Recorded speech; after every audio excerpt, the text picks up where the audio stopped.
व्यवस्थित ब्रीफिंग केलं. आणि आता सध्याचे जे विद्यमान आमदार आहेत त्यांनी आपल्या निर्णयाचं स्वागत केल्याचे काही वर्तमानपत्रामध्ये प्रसिद्धी झालेला आहे. याबद्दल आपण काय सांगणार आहेत? माझा कोणताही निर्णय नाही. मी काही लोकप्रतिनिधी नाही आणि माझा काय निर्णय, मी कार्यकर्ता आहे चळवळीचा. मी माझ्या नजरेत किंवा माझ्या समोर काही आपल्या क्षेत्राविषयी किंवा शेतकरी समाजाविषयी काही चुकीच्या गोष्टी घडत असल्या की मी माझी भूमिका मांडत असतो. निर्णयाला होईच मी कोण आहे? कोणी नाही. माझ्या निर्णयाचं काय, माझं ते काम आहे. मी इथला कार्यकर्ता आहे, 40 वर्षाचा कार्यकर्ता आहे आणि कोण स्वागत करावं आणि कोण विरोध करावा याच्याशी काय आम्हाला देणं घेणं आहे. आम्ही काही भूमिका घेताना कोण्या स्वागत करणाऱ्याला विचारून थोडेच घेत असतो.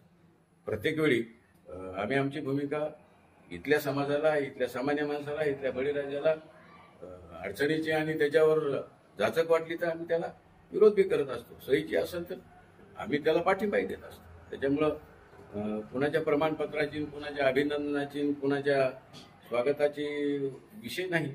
खरं तर जिम्मेदारी त्यांची आहे. त्यांनी या क्षेत्राचं रक्षण केलं पाहिजे. कारण त्यांच्या काळामध्ये बघता बघता डोळ्यापुढे आज माळेगावची जयमला उपसा झाली असती, कलंबरची पुच्छवित्रिका झाली असती. त्यांनी पाणी त्यांच्या कार्यकाळामध्ये 7 दशलक्ष घनमीटर उदगीरला काढून दिलं. आम्ही किती विरोध केला, आंदोलनं केली, पण आता ते आमदार होते, सरकार युतीचं होतं. त्याच्यामुळं आमच्या स्वागताचा विषय नाही. उलट याही बाबतीत त्यांनी चांगली भूमिका घ्यावी आपल्या क्षेत्राच्या प्रती.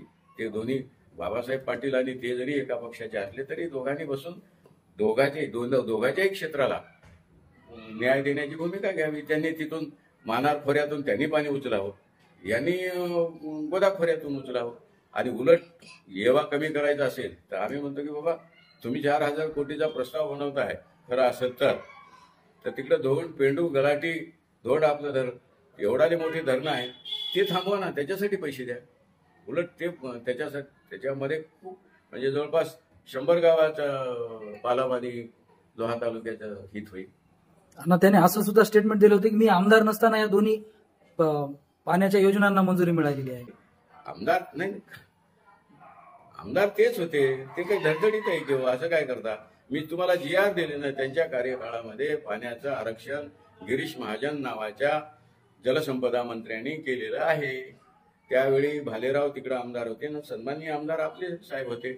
त्यांच्या कार्यकाळात ॲलोकेशन झालंय, मान्यता झाली, पाणी त्यांच्याच काळात दिलं गेलं नाही. आणि योजनेचं काम सुद्धा त्यांच्याच काळात झालं. मी तुम्हा सगळ्या पत्रकाराला गाड्या नेऊन मी आमदार असताना तिकडं सगळं दाखवलं सुद्धा. तुमच्याकडे GR दिले. सर्वपक्षीय पत्रकार बैठक होती तुमची आणि पत्रकार परिषद होती.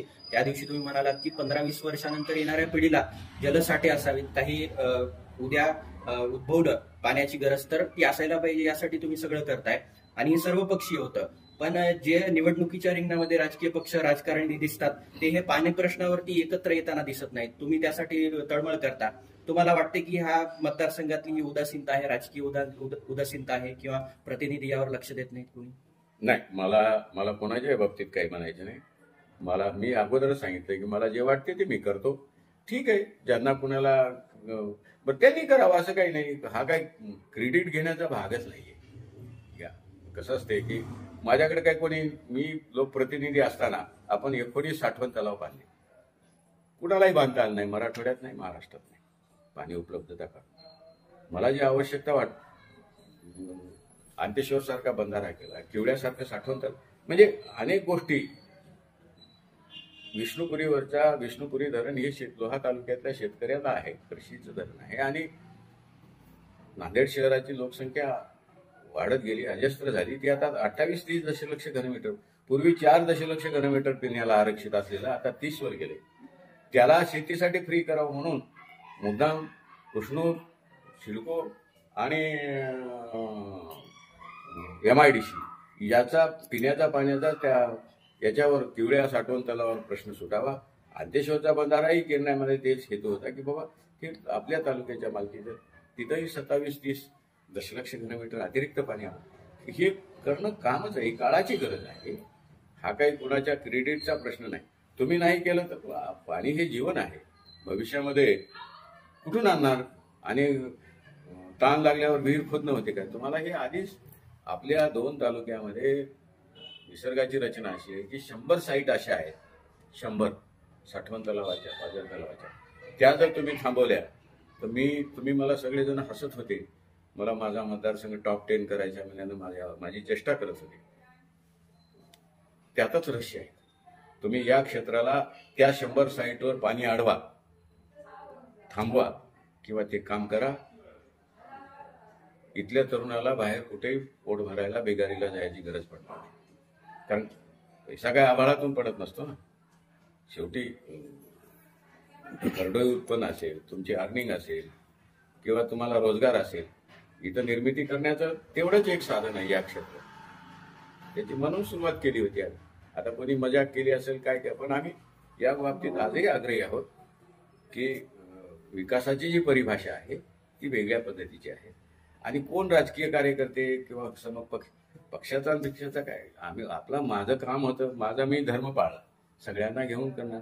आम्हाला काय क्रेडिट घेण्याचा हव्यास नाही. मी कधी दुसऱ्याने केलेल्या शिकारीवर माझा दावा सांगणारा सुरूपासून कार्यकर्ता नाही. अनेक जण हातात तसे, पण मी नाही सांगत.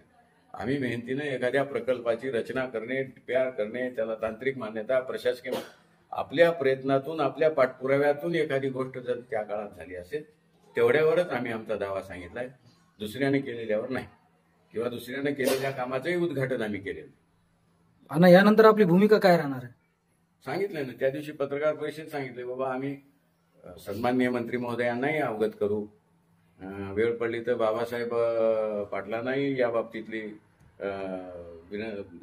अशा पद्धतीने केलं तर जमू शकते ते.